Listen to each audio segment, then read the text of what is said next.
Hello बच्चों, let's read the question. So question में बोला गया है कि force of 1 newton is acting on a body moving with constant velocity on a circular path of 10 metre पर radius 10 metre radius. Find the kinetic energy of the body. Okay, तो यहाँ पर हमारा क्वेश्चन कुछ ऐसा बोल रहा है कि a body is moving in a circular motion.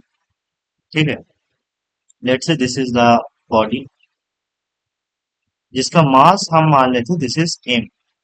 Okay, so this is the body which is moving in a circular motion. Let's say इसका velocity हमें given है, it is constant. Okay, so v is constant.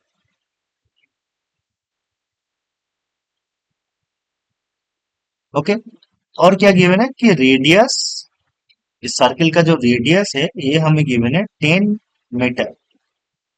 Okay, तो हमें find करना होगा what is the kinetic energy of the body. Okay, so इस question में जो की कॉन्सेप्ट होगा that is circular motion. So पहला कॉन्सेप्ट होगा सर्कुलर मोशन, सर्कुलर मोशन।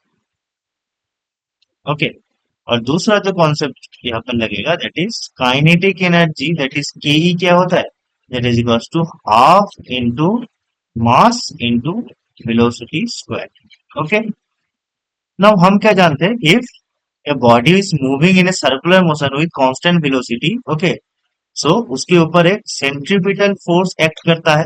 ठीक है, दैट इज एफ सी।